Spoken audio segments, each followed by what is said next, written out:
Hey guys, welcome to my channel. I'm Sibua, and this is my very first YouTube video where I'm going to be starting a series called Tried, Tested and Rated, where I'm going to be focusing on cars.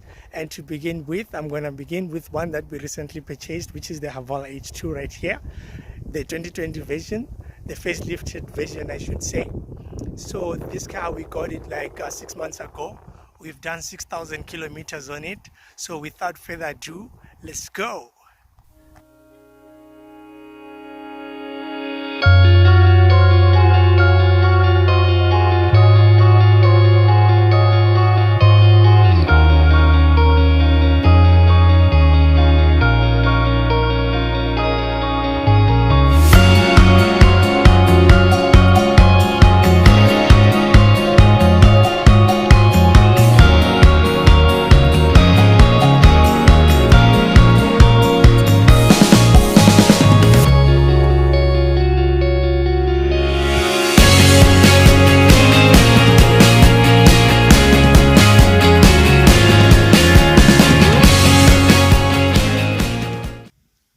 Okay, so as I said that I'm going to be trying, testing and rating.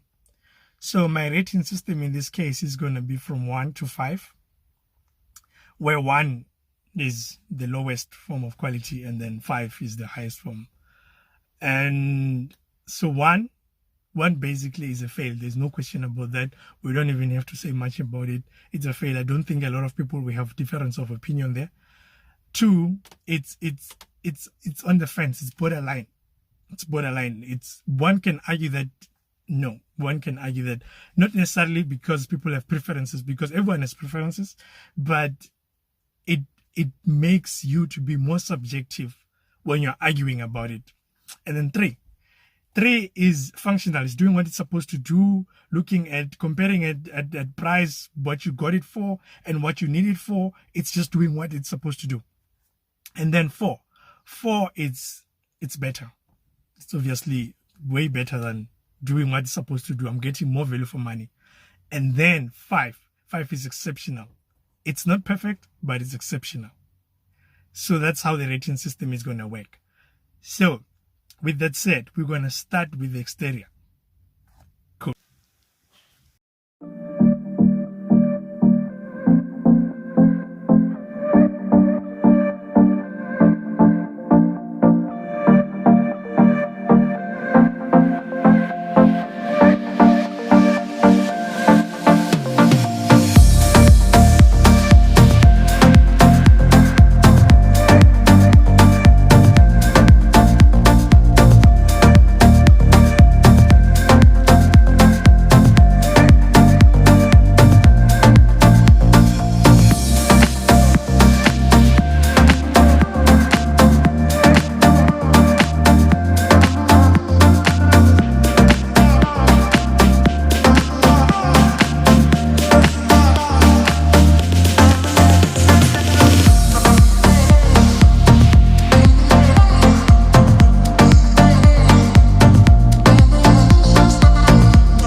Alright, so you've seen my rating for the exterior, which ended up at 3.6.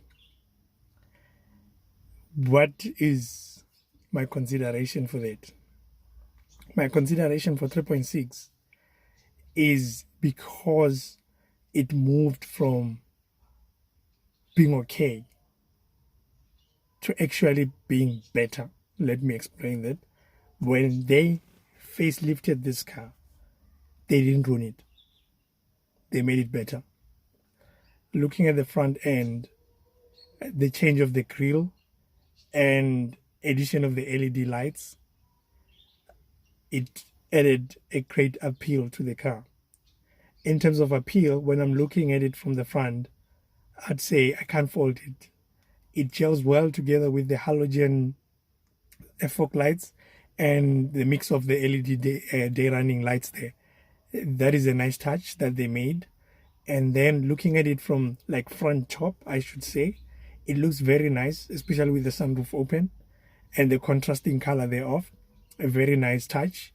And then looking at the back again, they made it very, very nice actually, because then now they added this LED effect backlights. Those are nice as well. And looking at the change in the bumper as well, the bumper, as they made it like to have this tailpipe looking like design, you know, the design that now currently a lot of manufacturers are doing, like your Mercedes-Benz, VW, and Audi has joined the party as well. Yeah, I'll name that few because yeah, it's something that is trending currently that people are just doing. The tailpipes themselves are underneath. From the previous version, the tailpipes were sticking out, which was a good thing. But currently, yeah, they are just a design of the bumper. It looks nice still. I can't fault them there in terms of that trendy design that they made. So I think there it looks very nice.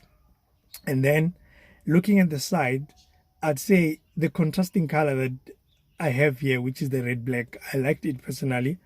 And it's even better in black and white. I think it looks very nice. It gels well. It hides the sunroof well.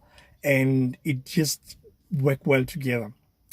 But where I faulted it is looking at the side, the wheelbase. I feel like the wheels are too close to each other in comparison with the height, which reminds me of the Audi Q3 when it came out. The very first time I saw it, that's the first thing I thought. I thought they took a Q5, they're like at the back, bump at the front. Then they gave us like this kind of a shape in order to get into this mini SUV market, I should say. So that is bothering me a bit, because when I'm looking at this car from the front, it appeals like nicely. Also at the back, everything, I can't fold anything there. But the side, man, it kills me, man. This Q3, you see the current Q3 looks way better, I think, than the previous one. So that is basically where I ended up, like with appeal, where I have a little bit of issues. Then talk about durability outside. I don't think there's much more to say. The only issue I have is on the mirrors. You see, when you're doing the lock, when you're locking the car and the mirrors are folding in, there's this scratchy sound that it makes in the end, like, and it's worrying me a bit, because then it's making me to question durability. But everything else, when you touch the handles, when you have been traveling at the gravel roads, you don't feel anything like it's out of place or it's not solid. So it feels solid when you're touching it from outside. So I'd say for durability, I can't fault it. I don't think anything can fall off anytime soon. Nothing looks like it's going to be falling off anytime soon. So on durability, I'd give them a solid rating there. So that is the thing that contributed a lot to my rating, which is the 3.6 overall, which has been impacted more so by the side view of the car. And yeah, that is my score for the exterior. I have to say it's a solid score for the budget that we got this car for. So yeah, that is kudos.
Okay, my considerations for the score that I've given it.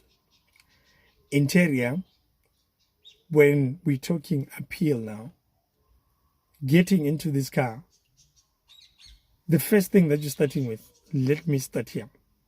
We moved from looking at this car as a GWM to the Haval itself, the brand now.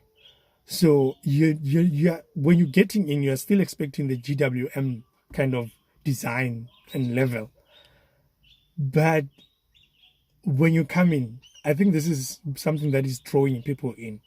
The expectation is so low that when you're coming in, no matter what you get, it's already giving you that, that nice appeal because it's well laid out. It's carefully thought of. When you're coming into the car, you're met by the leather that is covering the door handles here. There's bits and pieces of plastics that are made here, but they are not overly done to overcloud what you can look at as like appealing. The door handles are covered in this metallic looking like. On the side here we have this, I don't know what to call it, like a ceramic effect kind of material here that is here. Then the piano black, piano black when it's still pretty much new, it looks very nice. The integration of the volume knob and the aircon controls looks very nice. The multifunctioning steering wheel, the LED effect instrument cluster there, it looks nice. The appeal of it in I think there I'll give it, like, in terms of the appeal, solid 4. I won't complain to give it a 4. With I'll let me not say 4, but I'll drill it down to around 3.8 because I'll give you an example. Like the screen, I think the screen should have been plush instead of being pushed in, and it was gonna it was gonna look way better. Let me explain this plush effect that I'm talking about. If you've seen the previous versions of the Range Rovers, you would have seen that the screen was like pushed inside a bit and there's a cover on the side of the screen. So now they put it outside and covered the whole thing with glass. So that thing looks very classy, I have to say. So I've seen that the new models that I've seen on YouTube, where Haval is bringing like the incoming H6. I don't know if it's going to come to South Africa. They've done that already. So I think they're doing a solid job. In terms of the appeal itself and the layout, I think it's well laid out. Integration of the leather seats, the leather that is covering the armrest here, it's nice. The gear knob is covered in leather as well. The steering wheel is covered in leather. There's soft touch material that you can see that it's soft touch. It's not necessarily plastics on the dashboard. So these things are contributing a lot to how this car looks. The control panel here for the sunroof and the lights, appeal-wise, it's nice. Very nice there. I can't complain. Then let's get to the durability of the interior. That is the thing that contributed a lot to me taking the score down to 3.2. The reason for giving it the score of 3.2 thereof is because I have a lot of questions when it comes to the durability of the interior. You see, when I'm playing the sound, there is the left-hand side speaker, there is a bit of scratchy sound that's coming in from the plastics on the side of the door. These plastics on the side of the door are already making a hard noise. Like, can you hear it now? Already they're making a hard noise a bit. Like, it's making me to question it. Then when you're driving it sometimes, and I just put the car in reverse, you can feel a lot of plastics, like they're moving a bit. I don't know if it's a lot or it's just the plastics on the side of the door still. That for me, it's something that, I question a lot in terms of the quality thereof. We've only done 6,000 kilometers. We've done 6 months. I've seen the Haval H2 that was bought in 2017 that has done like 80,000 kilometers, but it looked solid still. So I can't just write it off just because then already things are moving. Because I'll give you an example. In my Ford Fiesta that I got in 2015, plastics were there, they were moving. Some of the things have already fallen off in there, but it's not like things that matter. Let me say that it's just the small covers of the air vents and all these things. So I couldn't complain because obviously of the price range. The price range of the Fiesta is around 160. At the time that I bought it in 2015, it was around 160 or so. But here we're talking about above 300,000. So obviously then my level of looking at the plastics that are moving is totally different to when I'm looking at it from a small car. But that has contributed a lot to why the score has went down, because then now I don't know what's going to happen over time with the plastics around the car. I'm hoping that they're going to still stay solid and nothing is going to fall off. Even when I'm touching this center, what is this? Is there center console? Center console. It doesn't feel as solid, but it's enough. I think it will last, because plastics have a tendency of just, being shaky a bit. And then another area that I may be concerned about is the piano black. There's a lot of piano black in the car. Looking at the center cover here on the dashboard and then on the steering wheel as well. I think over time piano black is very, very, very delicate, and when you're washing and when you're cleaning with the dust and stuff, there's a chance that it might get scratches and it's not gonna look nice. But otherwise, durability wise, besides those things, it feels solid when you're holding it. And yeah, I can't complain there about it. I can't complain about the steering wheel and other things that are in here. By the way, I've checked my doors. I've removed the stuff in the door bins. I've removed the stuff in the glove box there. I still felt those. I still had those sounds, and that is why then I'm keeping it as low as possible, so that I can just be skeptical of what might happen in the future. Then that is my reason for the interior score.